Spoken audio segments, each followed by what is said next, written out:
Software quality assurance, इसके MCQs, multiple choice questions देख रहे हैं। What is the difference between quality assurance, quality control and testing. अब पहले एक डायग्राम दिखाता हूं आपको, उससे आपको ज्यादा बेहतर समझ में आएगा। क्वालिटी एश्योरेंस एक बड़ा सेट है, उसके अंदर क्वालिटी कंट्रोल आता है और उसके अंदर टेस्टिंग आती है। टेस्टिंग का मतलब ये क्या है? प्रॉब्लम्स को निकालना, डिफेक्ट्स को निकालना, बग्स को निकालना। क्वालिटी कंट्रोल का मतलब ये है कि इस क्वालिटी को इवैल्यूएट करना और ये देखना कि यूजर की रिक्वायरमेंट को आपका प्रोडक्ट मीट करता है कि नहीं करता है, या उनकी जरूरतों पे खरा उतरता है कि नहीं उतरता है।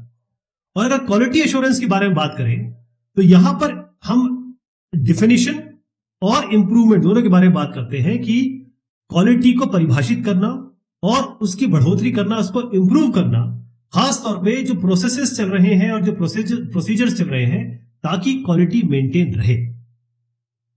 अब इसको और तरीके से समझिए। क्वालिटी एश्योरेंस एक ऐसा तरीका है, प्रोसेस है, जैसे मैंने कहा प्लानिंग और डिफाइनिंग का, जिसमें हम क्वालिटी को यानी कि गुणवत्ता को मॉनिटर करते हैं। और ये होता है ऑर्गेनाइजेशन लेवल पे, कभी कभी ये टीम लेवल पे भी होता है, लेकिन मोस्टली ये ऑर्गेनाइजेशन लेवल पे होता है। तो यहां पर हम क्वालिटी स्टैंडर्ड्स डिफाइन करते हैं कि भाई ये गुणवत्ता के मानक होंगे सारे प्रोजेक्ट्स के लिए। इसको कहते हैं गुणवत्ता आश्वासन। क्वालिटी कंट्रोल ये होता है कि पहले तो हमको बग्स निकालने हैं, दिक्कतें निकालनी है, और कैसे हम क्वालिटी को इंप्रूव कर सके। क्वालिटी अभी देख के पता चलेगा कि भाई इसमें इतने बग्स हैं, इतनी प्रॉब्लम है, और फिर इसको इंप्रूव करना है। तो जो क्वालिटी कंट्रोल में बहुत सारे तरीके यूज होते हैं ताकि क्वालिटी अश्योर हो सके और क्वालिटी मेंटेन हो सके, राइट। इसका मतलब यह है कि जो टेस्टिंग टीम का काम क्या है यहां पर, वो ये है कि भाई क्वालिटी कंट्रोल को इंप्लीमेंट करना, यानी गुणवत्ता नियंत्रण को। टेस्टिंग क्या है? टेस्टिंग तो बग्स, प्रॉब्लम्स, दिक्कत, ये सब चीजें निकालनी है, और इसमें आप वेरिफिकेशन करते हैं, वैलिडेशन करते हैं, यानी कि अगर कोई दिक्कत है और यूजर के हिसाब से जो चीज बनानी है वो बन रही है कि नहीं बन रही है। तो मेन फोकस जो होता है वो प्रॉब्लम फाइंड आउट करने का होता है। और टेस्टिंग टीम का एक तरीके से आप क्वालिटी गेटकीपर के लिए कह सकते हैं, उसका काम होता है। When do you think quality assurance activities should start? अब कई लोग कहते हैं जब पूरा कोड बन जाए तब क्वालिटी एश्योरेंस शुरू होना चाहिए, लेकिन ऐसा नहीं है। क्वालिटी एश्योरेंस यानी गुणवत्ता का आश्वासन, ये शुरुआत से शुरू हो जाना चाहिए, बिल्कुल शुरुआत से। मतलब प्रोजेक्ट जैसे शुरू हुआ तो आपका क्वालिटी प्लान बन जाना चाहिए। जितना जल्दी आपका ये शुरू होगा उतना बेटर आप गुणवत्ता प्राप्त कर पाएंगे। Okay, what is the difference between the test plan and test strategy? फिर से बता दूं, टेस्ट स्ट्रेटेजी जो होती है वो बड़ा सेट है, और टेस्ट प्लान जो होते हैं वो ये होते हैं, इसके अंदर आते हैं। टेस्ट प्लान क्या होंगे? ऐसे। तो टेस्ट स्ट्रेटेजी ये एक हाई लेवल डॉक्यूमेंट है कि टेस्टिंग किस तरीके से होनी है, और टेस्ट प्लान जो होता है वो आपका जब एसआरएस बन जाता है तो ये बताता है कि टेस्टिंग कैसे होनी है। ये तो इन्होंने बताया कि भाई टेस्टिंग किस पूरे ऑर्गेनाइजेशन लेवल पे या प्रोजेक्ट लेवल पे किस तरीके से होनी है, और यहां पर आपको बताया जाएगा, मतलब टेस्ट प्लान वो बताएगा टेस्टिंग के तरीके क्या है, कौन कौन सी टेक्निक अप्लाई करेंगे आप। तो टेस्ट स्ट्रेटजी एक हायर लेवल पे है, और जैसे प्रोजेक्ट मैनेजर इसको बनाते हैं, ये आपको बताएंगे ओवरऑल अप्रोच क्या होगा टेस्टिंग का पूरे प्रोजेक्ट के लिए। जबकि टेस्ट प्लान जो आपको बताता है वो ये बताता है कि ये पर्टिकुलर एप्लीकेशन के लिए किस तरीके से टेस्टिंग होगी। मतलब एक पूरे प्रोजेक्ट में कई सारे मॉड्यूल होंगे, ये टेस्टिंग होगी, तो भाई इसकी आपको क्या ग्रे टेस्टिंग करनी है, इसकी आपको परफॉर्मेंस टेस्टिंग करनी पड़ेगी, उसके लिए फिर टेस्ट प्लान लिखे जाते हैं। Can you explain the software testing life cycle? तो सॉफ्टवेयर डेवलपमेंट लाइफ साइकिल तो हम जानते हैं कैसे होता है। शुरुआत में हम रिक्वायरमेंट या जरूरतें यूजर से लेते हैं, फिर उसको एनालाइज करते हैं, रिक्वायरमेंट एनालिसिस होती है, फिर हम डिजाइन करते हैं, डिजाइन बनाते हैं, मॉडल बनाते हैं, फिर हम कोड करते हैं, इस कोड को फिर टेस्ट करते हैं, और फाइनली हम यूजर के एंड पे उसको डिप्लॉय कर देते हैं। ये पूरा प्रोसेस है आपका एसडीएलसी का, सॉफ्टवेयर डेवलपमेंट लाइफ साइकिल। एसटीएलसी जो है वो क्या है? एसटीएलसी है सॉफ्टवेयर टेस्टिंग लाइफ साइकिल। क्या है? Software testing life cycle. ये बताता है कि भाई जो टेस्टिंग प्रोसेस है उसकी जिंदगी, उसकी लाइफ साइकिल क्या होगा। यानी हर जगह के इस, जैसे यहां पर कहा ना कि पहले ये होगा फिर ये होगा, तो यहां पर क्या होगा टेस्टिंग में, पहले आप रिक्वायरमेंट एनालिसिस कर रहे हैं, फिर आप यहां पर टेस्ट प्लानिंग कर रहे हैं, फिर टेस्ट के डिजाइन करेंगे, फिर एनवायरमेंटल सेटअप होगा, एनवायरमेंट सेटअप होगा, फिर टेस्ट वाकई में चलाए जाएंगे, टेस्ट को एग्जीक्यूट किया जाएगा, फिर टेस्ट का क्लोजर होगा। तो ये इसकी पूरी लाइफ साइकिल है, software testing life cycle. How do you define a format of writing a good test case. अच्छा टेस्ट केस वो होता है, इसकी एक लाइन की डेफिनेशन है, जो बग या डिफेक्ट निकाल के लेके आए। इसका सीधा एक लाइनर आंसर है। लेकिन अगर आप इसका फॉर्मेट देखें तो टेस्ट केस ऐसे डिजाइन होते हैं जिसमें सारी चीजें आप ला दें, चाहे आप पढ़े, चाहे कोई क्वालिटी एश्योरेंस या क्वालिटी कंट्रोल वाला टीम वाला पढ़े, उसको ये सब चीजें आनी चाहिए या उसको देख के ही समझ जाए क्या हो रहा है। जैसे टेस्ट केस आईडी नंबर होगा एक, टेस्ट केस करता क्या है, जैसे आप ये देख रहे हैं टेस्ट केस आईडी देखा आपने।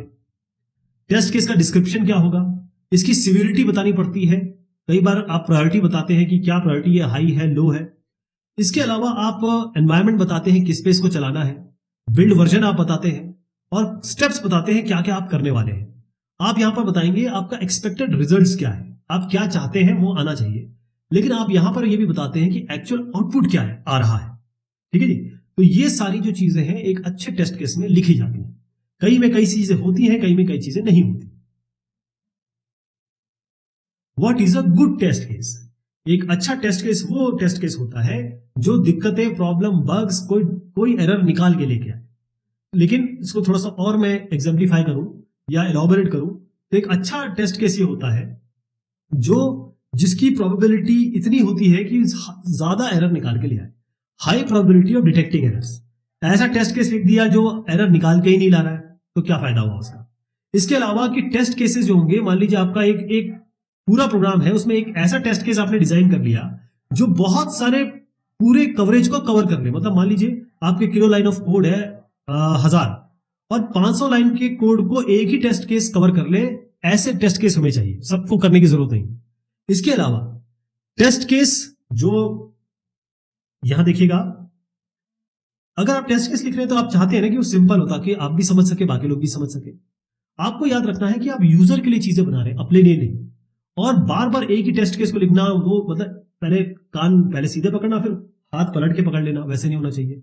अज्यूम मत करिए कुछ भी, इसमें 100% कवरेज होना चाहिए, यानी कि सारी जो ब्रांचेस है कम से कम एक बार कवर होनी चाहिए। आइडेंटिफाइबल टेस्टिंग टेक्निक्स ये आपको यूज करनी है, चाहे आप कोई भी black box, white box, basis part testing जो भी आप यूज कर रहे हैं वो आपको यूज करना है। सेल्फ क्लीनिंग, रिपीटेबल और पीयर रिव्यू, यानी कि ऐसा है कि आपके टेस्ट को लोग टेस्ट का भी टेस्ट होना चाहिए, टेस्ट का भी टेस्ट होना चाहिए। रिपीटेबल का मतलब यह है कि मान लीजिए आपने कोई काम किया, टेस्ट किया, और फिर जैसे कोई कहीं आगे चल के सॉफ्टवेयर लाइफ साइकिल में कोई एक चेंज किया गया, उसमें आप क्या करेंगे, इसी टेस्ट को लेके यूज करेंगे जिसको हम रिग्रेशन टेस्टिंग कहते हैं। तो रिपीटेबल होना चाहिए। आइडेंटिफाइबल का मतलब यह है कि वो टेस्ट उस पर्टिकुलर सॉफ्टवेयर या कोड के साथ आइडेंटिफाई करना चाहिए कि भैया इसके लिए ये काम कर रहा है। सेल्फ क्लीनिंग का मतलब ये होता है कि टेस्ट केस ऐसा ना हो कि जो आपने लिखा तो बहुत अच्छा है लेकिन वो एग्जीक्यूट वो नहीं कर रहा है जिसके लिए वो बनाया गया है ना। और वो क्या कर रहा है कि सेल्फ क्लीनिंग का मतलब ये होता है कि भाई साफ सफाई। अब टेस्ट केस का साफ सफाई से मतलब क्या है कि जितने ज्यादा एरर वो दूर करेगा, है ना, इसका मतलब उतनी क्लीनिंग कर रहा है। तो एक अच्छा टेस्ट केस वो है जो डिफेक्ट निकालता है। सारे के सारे टेस्ट केस नहीं निकाल पाएंगे, लेकिन जो अच्छा टेस्ट केस होगा वो ज्यादा से ज्यादा ये सब चीजें करेगा और ज्यादा से ज्यादा एरर निकाल के लाएगा। What would you do if you have a large suite to execute in very less time? अब इसके बहुत सारे तरीके हो सकते हैं। अब ये सवाल तो बहुत ही जेनरिक सवाल है। आपके पास मान लीजिए 1000 टेस्ट केस है, एक एग्जांपल ले रहा हूं, आपके पास टाइम बहुत कम है। अब इसमें से आपको बहुत कम चूज करने हैं क्योंकि आपके पास टाइम कम है। तो सबसे पहला क्या होगा, पहले आप प्रायोरिटाइज करेंगे, प्रायोरिटी देंगे, भाई कौन सा पहले करें कौन सा बाद में करें। जो हाईएस्ट प्रायोरिटी है उसको आप पहले करेंगे, लोअर प्रायोरिटी को आप छोड़ देंगे। इसके अलावा कि ये ऐसे प्रायोरिटी वाले चेक करेंगे जो जिसमें हम मैक्सिमम कवरेज अचीव कर लें। ठीक है जी। इसके अलावा आप ये भी कर सकते हैं कि यूजर के से ही पूछ सकते हैं भाई आपको क्या क्या फंक्शनैलिटी ज्यादा जरूरी है वो बता दीजिए, वो टेस्ट केसेस हम चला दें, राइट। और ये यूजर भी बता सकता है, आप खुद कर सकते हैं, और आपके जो एक्सपीरियंस प्रोग्राम मैनेजर वगैरह हैं वो तो खैर बता ही सकते हैं। डू यू थिंक क्यूएज, मतलब क्वालिटी एश्योरेंस वाले, can also participate to resolve production issues? अब क्वालिटी एनालिस्ट या क्यूएज का काम क्या है? वो ये क्वालिटी कंट्रोल करते हैं और चाहते हैं कि क्वालिटी जो एश्योरेंस है वो एस्टैब्लिश हो आपके ऑर्गेनाइजेशन। तो वो देखिए, इसमें कोई दो राय नहीं है कि वो ये कर सकते हैं, है ना। एक अच्छा लर्निंग कर्व होगा कि वो आपके प्रोडक्शन इश्यूज में भी प्रॉब्लम सॉल्व कर सके। कई बार ये हो सकता है कि जो लॉग्स है उनको क्लियर कर दिया जाए। कई बार ये हो सकता है कि भाई सर्विस को रिस्टार्ट कर दिया जाए, उससे चीजें ठीक हो सकती है। तो इस तरीके के जो इन्वायरमेंटल इश्यूज होते हैं वो आराम से क्यूए टीम कर सकती है। अगर उसको इन सब के बारे में पता होगा तो वो क्या कर सकते हैं कि इसको टेस्ट केसेस में भी इंक्लूड कर सकते हैं। इसका मतलब वो क्वालिटी तो इंप्रूव कर रहे हैं, साथ में वो प्रोडक्शन के जो डिफेक्ट्स हैं उसको भी खत्म कर रहे हैं। Suppose you find a bug in production, how would you make sure that the same bug is not introduced again? अब एक प्रॉब्लम आपके पास आ गई, अब आप ये कैसे इंश्योर करेंगे कि यही प्रॉब्लम दोबारा ना आए? उसके लिए आपको क्या करना पड़ेगा? पहले मैं आपको बता दूं रिग्रेशन टेस्टिंग क्या होती है। मान लीजिए आपका ये सॉफ्टवेयर कोड है और यहां पर आपका एक मॉड्यूल है, इसमें कुछ चेंज किया, तो आप क्या करते हैं कि टेस्ट केसेस आपके पास ऑलरेडी बने हुए हैं, उन टेस्ट केसेस में से कुछ टेस्ट केस निकालते हैं और उससे मॉड्यूल को टेस्ट करते हैं, ताकि इस चेंज के कारण कहीं और कोई चेंज तो नहीं फैल गया, कहीं और डिफेक्ट तो नहीं आ गया। तो सबसे बढ़िया तरीका यह है कि अगर बेस्ट वे, अगर आपको प्रोडक्शन डिफेक्ट के लिए टेस्ट केस लिखना है तो आप क्या करिए, इसको इस रिग्रेशन सूट में ही डाल दीजिए। जब रिग्रेशन सूट में, अगर रिग्रेशन जो टेस्टिंग होती है वो अलग अलग तरीके की होती है, जैसे रीटेस्ट ऑल होती है, या प्रायोरिटी पे बेस्ड होती है, या फिर आप टेस्ट सूट का एक छोटा पार्ट निकाल लेते हैं जो टोटल केसेस, जैसे मैंने अभी बताया। तो इसको क्या करिए, आप टेस्ट सूट में ही डाल दीजिए इस वाले एरर को, मतलब इस टेस्ट केस को। तो हर बार जब भी ये रिग्रेशन होगा, रिग्रेशन टेस्टिंग होगी, हर बार ये चलेगा तो ये एरर कभी नहीं आएगा, या आएगा भी तो पकड़ लिया जाएगा। What is the difference between functional and non-functional testing? देखिए, जब आप करते हैं सॉफ्टवेयर को एग्जीक्यूट या सॉफ्टवेयर पे काम करते हैं, तो जब काम कर रहे होंगे यानी आप फंक्शन कर रहे हैं, कोई एक्शन कर रहे हैं, कोई कार्य कर रहे हैं, उन सब कार्यों की टेस्टिंग के लिए फंक्शनल टेस्टिंग होती है। जहां पर आप कार्य नहीं कर रहे हैं, केवल ऑब्जर्व कर सकते हैं। जैसे आपने एक फाइल ट्रांसफर किया, मान लीजिए 10 GB का, और वो फाइल ट्रांसफर होता चला जा रहा है, तो आप बोलेंगे, अब यहां पर आप एक्शन तो कर चुके, फाइल ट्रांसफर हो रहा है, ये फंक्शनल टेस्टिंग है।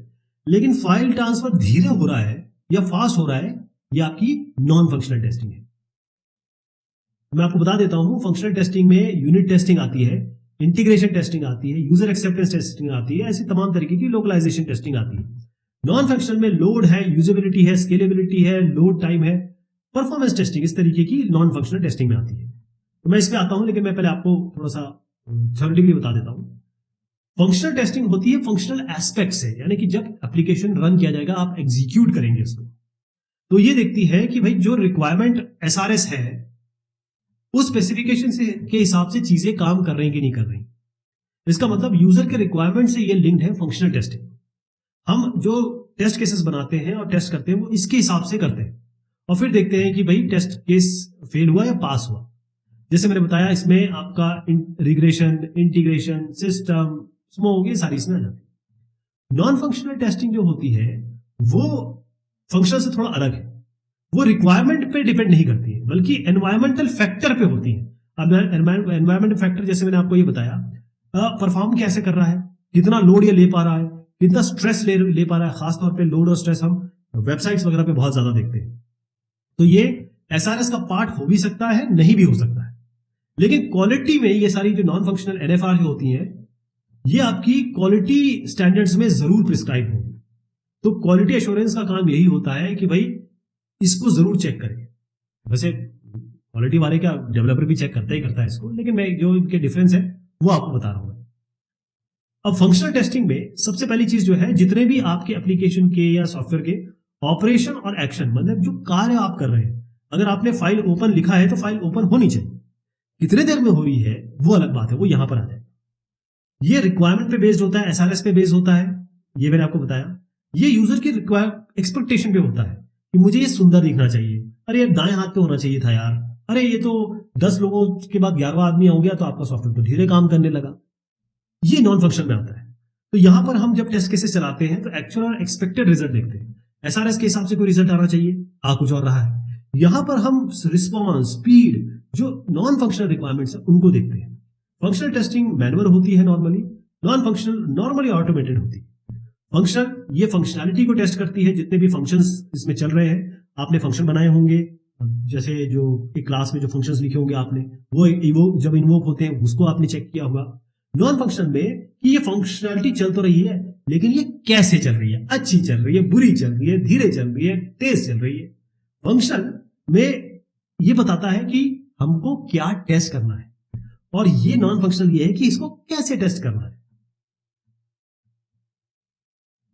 What is negative testing, how is it different from positive testing.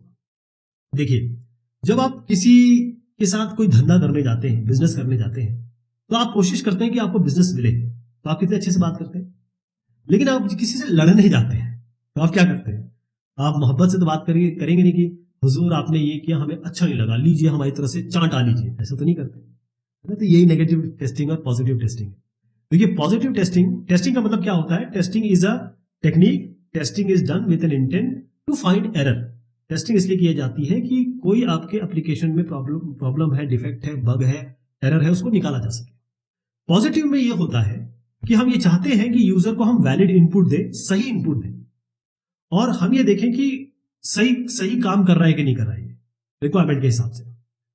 Negative testing में हम जानबूझ के इसमें गलत इनपुट देते हैं, और गलत इनपुट देने के बाद हम जानने की कोशिश करते हैं कि ये गिरता है कि नहीं गिरता है सॉफ्टवेयर।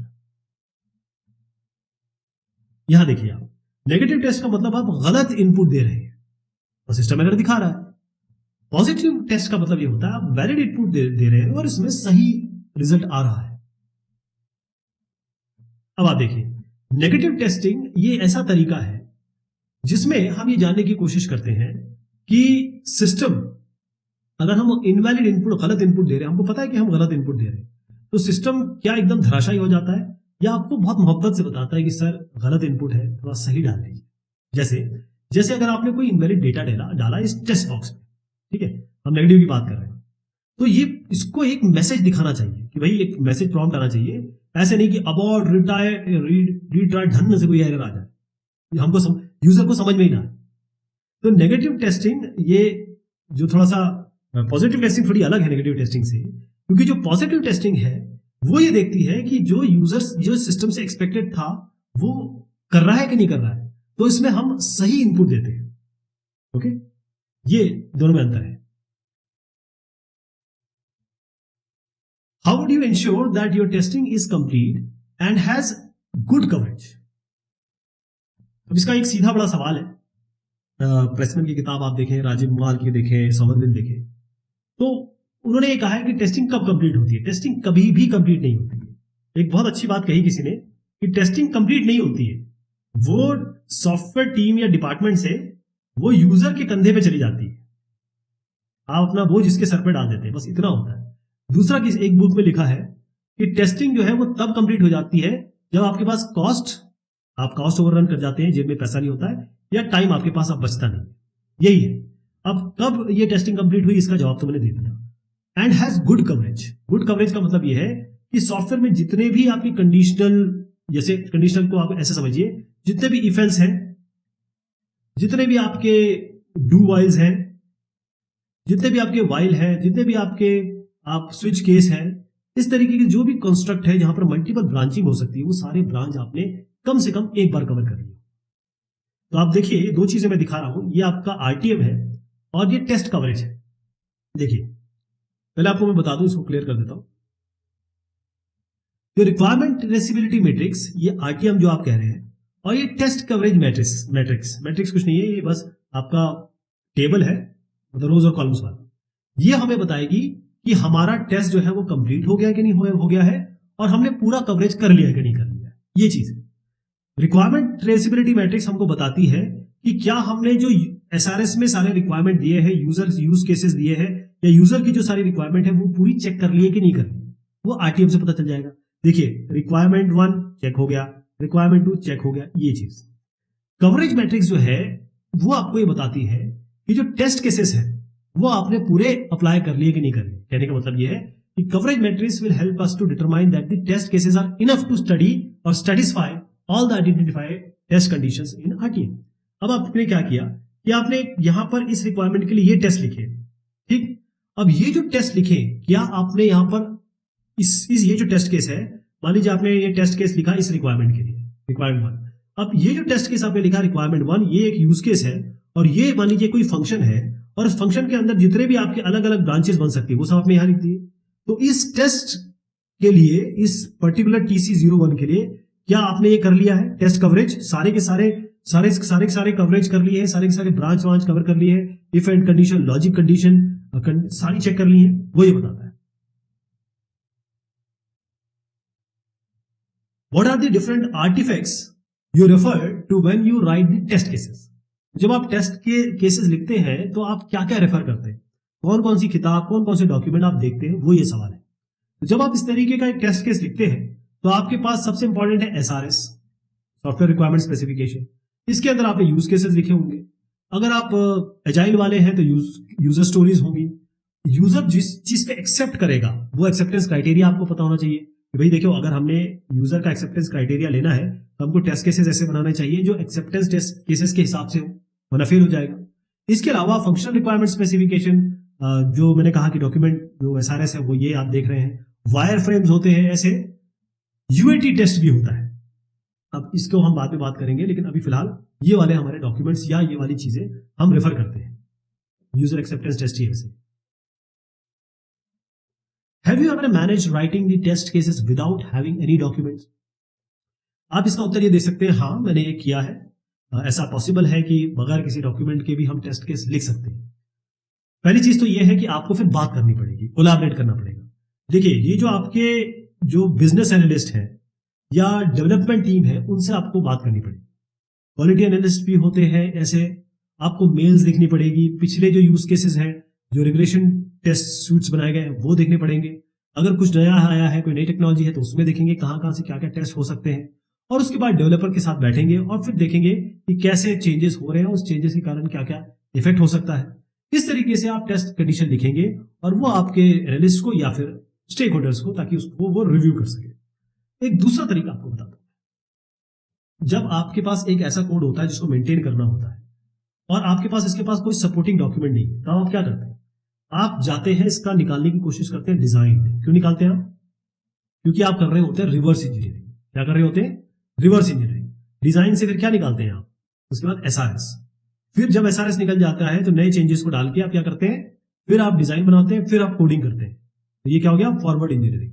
इन दोनों को हम क्या कहते हैं? सॉफ्टवेयर री engineering. Reverse engineering, forward engineering. जब आपके पास कुछ नहीं है तभी तो आप लिखते हैं ना, काम तो करते हैं। तो हो सकता है, पॉसिबल है। What is meant by verification and validation? Validation पहले आपको बताता हूं। अब यूजर ने कहा आपको कि खेत बनाओ, मतलब आप खेत मेरे लिए लेके आइए, आपने बना दिया खलिहान। क्या ये सही है? इसी को वैलिडेशन कहते हैं। वैलिडेशन इसी को कहते हैं। अब मान लीजिए आपने एक ऐड का फंक्शन लिखा। अभी जो ऐड का फंक्शन है, क्या ये वाकई में C = A + B कर रहा है? क्या ये सही रिजल्ट दे रहा है? इसे वेरिफिकेशन कहते हैं। लेकिन क्या ये ऐड फंक्शन वाकई यूजर ने मांगा था? इसको वैलिडेशन कहते हैं। बस। तो वैलिडेशन किसके अगेंस्ट हो रहा है? रिक्वायरमेंट स्पेसिफिकेशन के हिसाब से। वेरिफिकेशन किसके हिसाब से हो रहा है? डिजाइन के हिसाब से, बाकी चीजों के हिसाब से।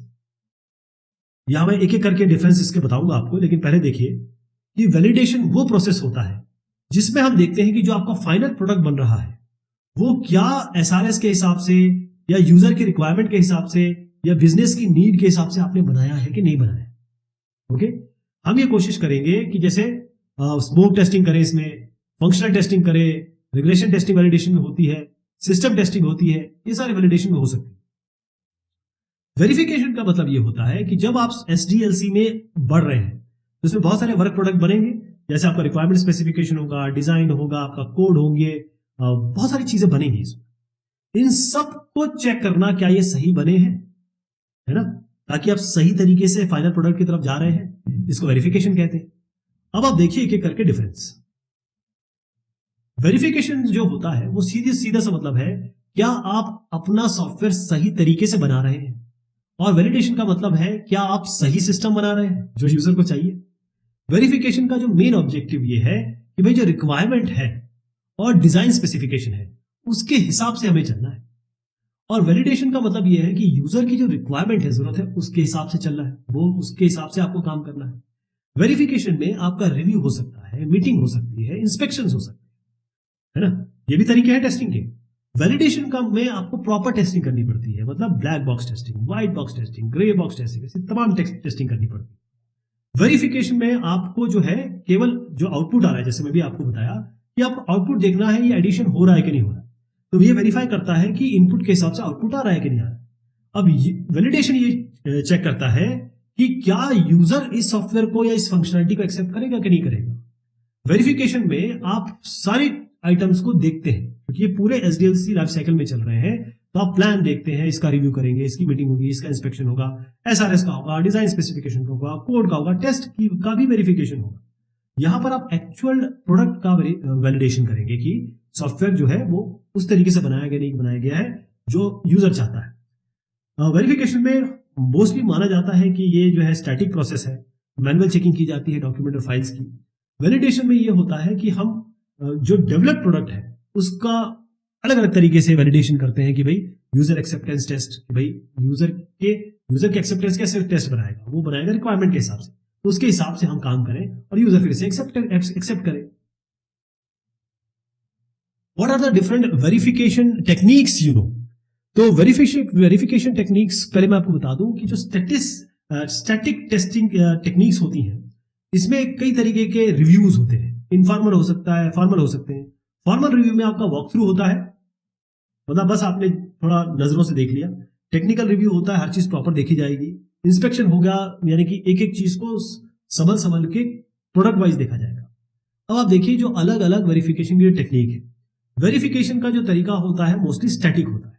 इसमें रिव्यू करते हैं, इंस्पेक्शन करते हैं, वॉक थ्रू करते हैं। तो सबसे पहले हम बात करते हैं आपके रिव्यू की। रिव्यू का तरीका यह होता है कि जिससे हम कोड या टेस्ट केसेस इसको हम देखते हैं, जिसने बनाया उसके अलावा आदमी देखता है, जिसने बनाया उसके अलावा देखते हैं। तो इसीलिए हमको यह देखना होता है कि भाई ये जो टेस्ट केसेस है पूरी कवरेज कर रहा है कि नहीं कर रहा है, ये क्वालिटी प्रदान करेगा कि नहीं करेगा। इंस्पेक्शन का क्या तरीका है, ये थोड़ा सा टेक्निकल तरीका है और बड़ा प्रोग्राम और प्लान और डिसिप्लिन तरीके से होता है। इसमें हम कोशिश करते हैं कि भाई कोई अगर way to examine correct the defects in the test artifact of code. अब इसमें हम जाएंगे और एक एक चीज को इंस्पेक्ट करेंगे, कोड में जाएंगे, देखेंगे भाई कोई एरर तो नहीं है, टेस्ट में देखेंगे भाई टेस्ट में ही कोई एरर तो नहीं है। क्योंकि डिसिप्लिन है तो इसमें आपको रूल देने पड़ते हैं, क्योंकि इसमें बाकायदा फॉर्मल मीटिंग होगी, लोग बैठेंगे, तो इसमें एक मॉडरेटर होगा, एक रिकॉर्डर होगा, एक रीडर होगा, एक प्रोड्यूसर होगा, एक रिव्यूअर होगा। वॉक थ्रू का मतलब ये होता है कि आपके सामने कंटेंट आया, आप उसको एक बार गो थ्रू कर लेंगे, एक बार नजरों के सामने से अपने निकालेंगे और देखेंगे कोई तकलीफ है, कोई दिक्कत है, फीडबैक दे देंगे। तो ये फॉर योर इंफॉर्मेशन टाइप की चीज होती है कि भाई इसको आप जरा देख लीजिए, हमने ये देखा है, इसको ठीक कर लीजिए। What is the difference between load and stress testing? इसका एक एक करके हम डिस्कस करेंगे, लेकिन मैं आपको पहले बता दूं कि लोड टेस्टिंग का मतलब यह होता है कि जो हम लोड हमने डिसाइड किया है उसी पे चेक करते हैं। ये मान लीजिए एक वेबसाइट है, उसमें हमने कहा कि भाई 1 मिलियन लोग इस पे आएंगे, 1 मिलियन पे चेक करें, ठीक है।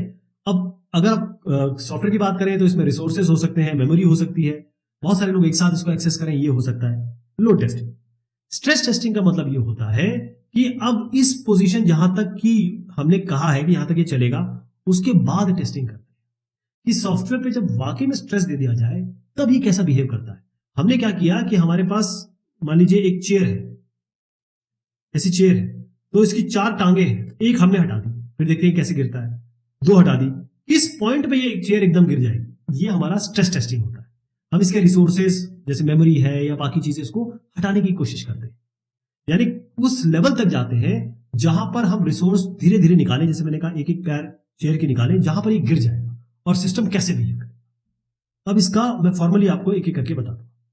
देखिए लोड टेस्टिंग और स्ट्रेस टेस्टिंग में अंतर यही है कि लोड टेस्टिंग जो होता है वो हमको पता है कि ये एक्सपेक्टेड लोड है और इस तक काम करेगा, उसी तक चेक करते हैं। स्ट्रेस टेस्टिंग में हम जहां तक लोड बताया गया है उसके बाद टेस्टिंग करते हैं, उससे ज्यादा लोड देते हैं। लोड टेस्टिंग मतलब अगर बिल्ड आपका स्टेबल है, आपने कुछ जब बिल्ड बना दिया, सॉफ्टवेयर जब बनाते हैं तो उसको बिल्डिंग कहते हैं, तो अब हम लोड टेस्टिंग के लिए जा सकते हैं। अगर लोड टेस्टिंग हो गई है और एप्लीकेशन लोड टेस्टिंग के ऑब्जेक्टिव पूरे कर रहा है, तब इसको हम गिराएंगे, तोड़ेंगे, मरोड़ेंगे। स्ट्रेस टेस्टिंग वो होती है। लोड टेस्टिंग इसमें और भी चीजें आती है, जैसे performance testing. Doing this test we can validate, हम क्या करते हैं, परफॉर्मेंस टेस्टिंग वगैरह और जो ऑब्जेक्टिव है वो चेक करते हैं, क्योंकि ये उसी के अंतर्गत ही आती है।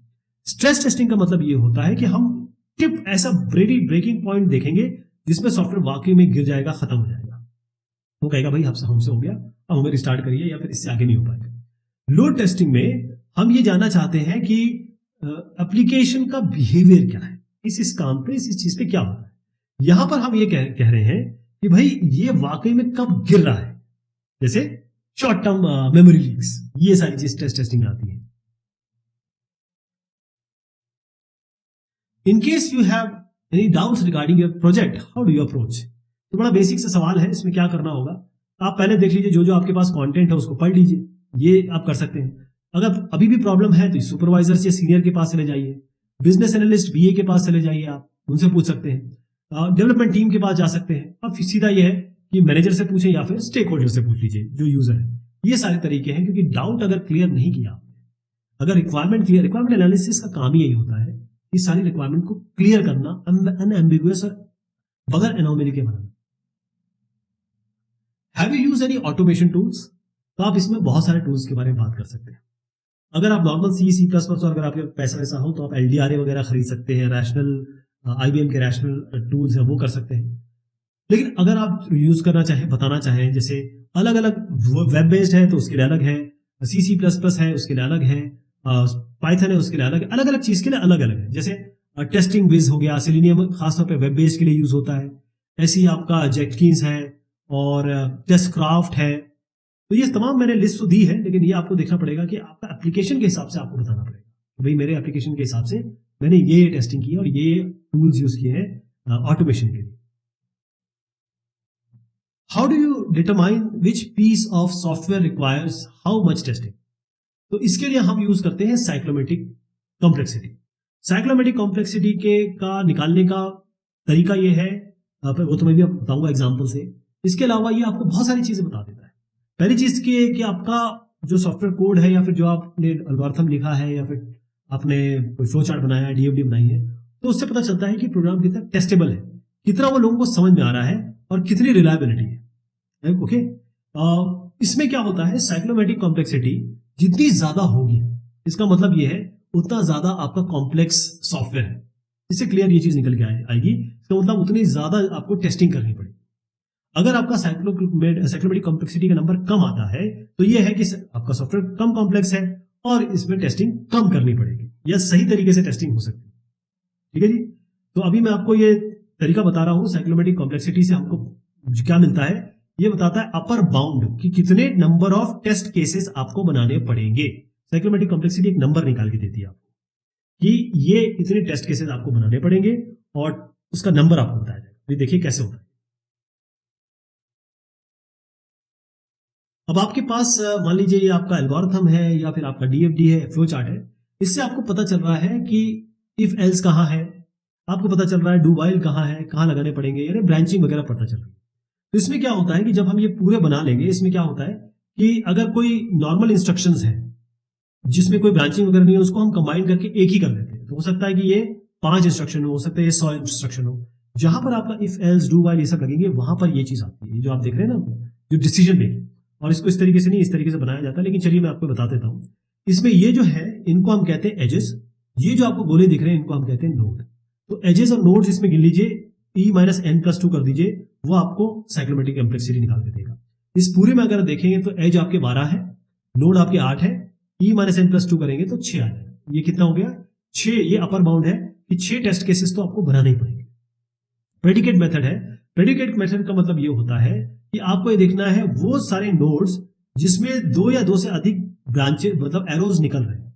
तो यहां पर अगर हम देखें तो आपके पास प्रेडिकेट नोड जो है वो 5 प्रेडिकेट नोड है, तो बस उसमें से एक ऐड कर दीजिए तो वो भी 6 ही आएगा। सबका आंसर एक ही आएगा। एक और तरीका है कि आप रीजन गिन लीजिए। रीजन कौन से होते हैं? जो क्लोज होते हैं। जैसे आप देखिए ये एक है ना, ये क्लोज्ड है, ये 1 हो गया, ये दूसरा क्लोज्ड है, ये तीसरा क्लोज्ड है, ये चौथा क्लोज्ड है, ये पांचवा क्लोज्ड है। इसके अलावा एक बाहर का रीजन भी हम गिनते हैं, तो 5 प्लस ये 6 बाहर वाला, कितने हो गए? 6। ऐसे साइक्लोमेट्रिक कॉम्प्लेक्सिटी निकलती है। चलिए साहब, ये कोई कुछ क्वेश्चंस देखे हमने क्वालिटी एश्योरेंस के। बहुत शुक्रिया।